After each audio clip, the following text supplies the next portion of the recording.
अनिरुद्धाचार्य नाम ही काफ़ी है भाई। आज के समय अनिरुद्धाचार्य हर तरीके से एक पॉपुलर कथावाचक है।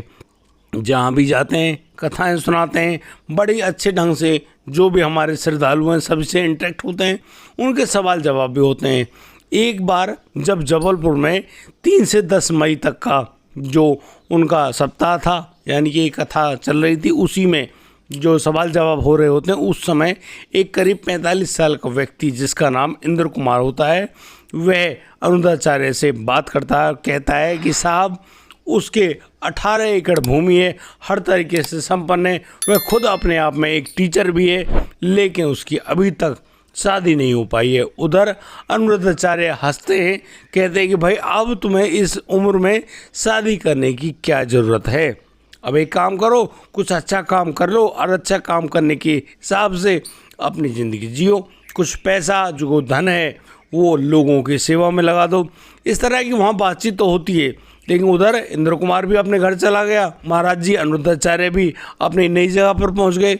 लेकिन दोस्तों यहाँ पर जो इंद्र कुमार हैं उनके पास एक ऐसा फ़ोन आता है, उस फ़ोन को सुनकर इंद्र कुमार उछलने लगता है और फिर तो इंद्र कुमार को लगता है कि अब उसकी शादी होगी और ज़रूर होगी, क्योंकि वह फ़ोन ही ऐसा आया था। दरअसल अब ये उस आदमी इंद्र कुमार की शादी भी होती है, वो होती है एक होटल में, लेकिन जब वह शादी करने के लिए गोरखपुर जाता है तो वापस नहीं लौट पाता है। आखिर इंद्र कुमार के साथ क्या हुआ था, एक एक बात हम आपको बताने वाले हैं, इस कहानी को अंत तक जरूर देखिएगा। नमस्कार, आदाब, सत श्री अकाल दोस्तों, स्वागत है आपका हमारे यूट्यूब चैनल किस्से क्राइम के। और दोस्तों मैं उम्मीद करता हूँ आप सब लोग बढ़िया होंगे, बेहतरीन होंगे, अपने और अपने परिवार का बखूबी ख्याल रख रहे होंगे। दोस्तों आज का बेहद ही हैरान करने वाला मामला सामने आया है जबलपुर मध्य प्रदेश से। दोस्तों यहाँ जबलपुर के अंतर्गत आने वाला वह जो सिहोरा गांव है, वहाँ के रहने वाले इंद्र कुमार जो आदमी हैं, ये संस्कृत के अच्छे अध्यापक भी हैं, साथ ही साथ ज़मीन जायदाद जमींदार आदमी, और तो और इनकी उम्र करीब 45 साल हो गई है, लेकिन अभी पता नहीं किन कारणों से इनकी शादी नहीं हो पाई है। एक दिन जब ये महाराज अनिरुद्धाचार्य की कथा में कथा सुनने के लिए जाते हैं, वहाँ जो सवाल जवाब प्रश्न पूछते हैं लोग, उनमें इंद्र कुमार भी जाते हैं और वो यही प्रश्न करते हैं कि साहब उनकी ये सब पूरी स्थिति होने के बावजूद भी शादी नहीं हो पाई है।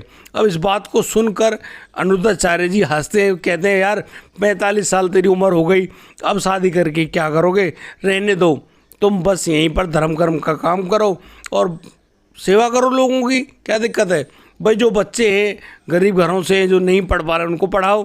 यहाँ पर जो अनिरुद्धाचार्य हैं उनको काफ़ी अच्छी सलाह भी देते हैं, और इस सलाह को लेने के बाद जो इंद्र कुमार है वो वहाँ से रवाना हो जाता है अपने घर की ओर।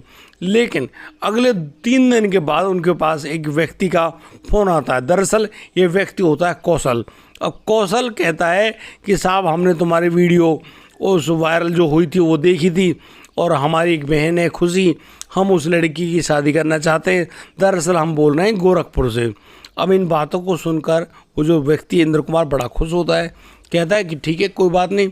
अब ये जो इंद्र कुमार है ये खुशी से भी फ़ोन पर बात करने लगता है, और तो और यह उस कौशल को 1100 रुपये शगुन में भी देता है। अब इन दोनों की जो बातचीत होती है, वो बातचीत के अनुसार इनकी जो शादी है वो 5 जून के लिए तैयारी की जाने लगती है, यानी कि 5 जून तय कर दी जाती है भाई इनकी शादी 5 तारीख को होगी। अब तो दोनों तरफ भाई खुशियों का माहौल। इधर जो इंद्र कुमार है काफ़ी सारा जो जेवरात वगैरह है वो बनवाता है अपनी पत्नी खुशी कुमारी के लिए। उधर उनकी फ़ोन पर बातचीत तो हुई है, वीडियो कॉल पर भी बातचीत हो जाती है। बड़ा खुश, क्योंकि भाई ये जो लड़की है ये तो खुशी तिवारी है और बड़े अच्छे ढंग से भाई उसकी शादी होगी। वो इंद्र कुमार पूरे गांव में इस खबर को फैला देता है, सब लोग खुश कि भाई इंद्र कुमार की शादी हो ही जाएगी। लेकिन वो जो कौशल है वो इंद्र कुमार से कहता है कि साहब ऐसा है, वो गरीब आदमी हैं, वो तुम्हारे यहाँ नहीं आ पाएंगे, एक काम करिए आप लोग गोरखपुर आ जाइए और गोरखपुर ही हम लोग शादी करेंगे। और उनको सलाह दी जाती कि आप अकेले ही आना।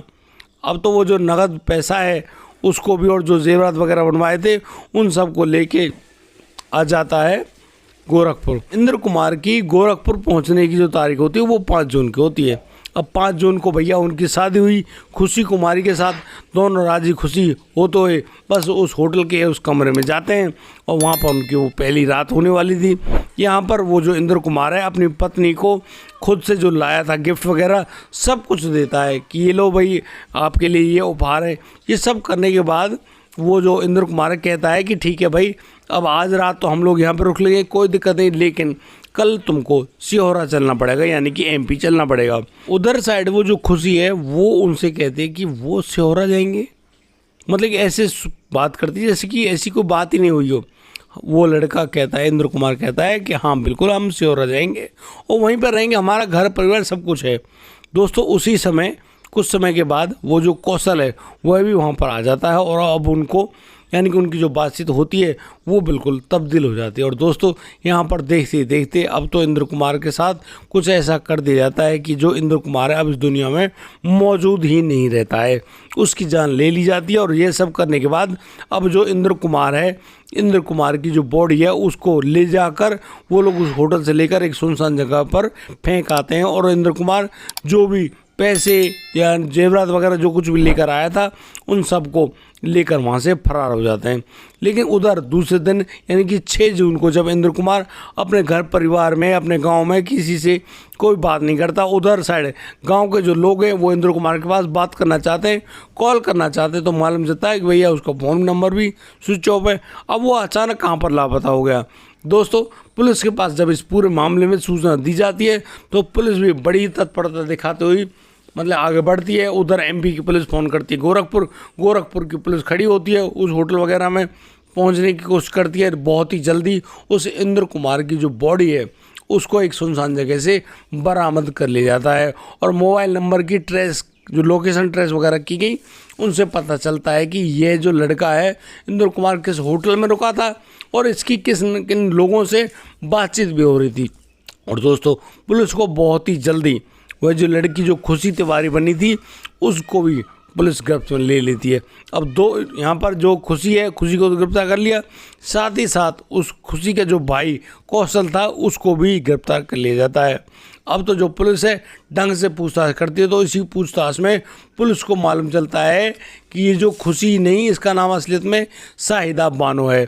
यह मुस्लिम जो मजहब है उससे ताल्लुकात रखती है और जिस प्रकार से यह उस कौशल के साथ रहती है उसके साथ भी इसने नाम बदलकर शादी करी है। दरअसल यह उसको भी अपना असली नाम नहीं बताती है और उन्होंने जब उस मतलब कि वायरल वीडियो को मोबाइल पर देखा था तभी से उनके दिमाग में यह बात बन गई थी कि भैया हमको इस आदमी को ठगना है।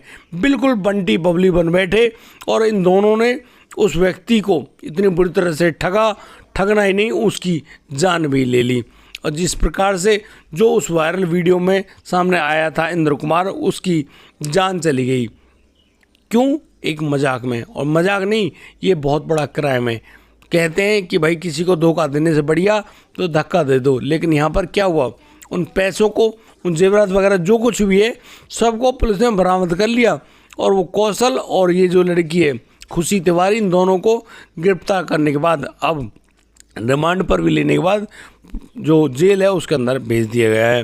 लेकिन दोस्तों इस पूरे घटनाक्रम को सुनाने का उद्देश्य किसी को प्रश्न करना नहीं है, किसी का दिल दुखाना नहीं है, लेकिन जिस प्रकार से घटनाक्रम सामने आए तो भाई उनसे तो ये लगता है कि आज के समय में शादी करना मतलब कि सबसे बड़ी जंग है।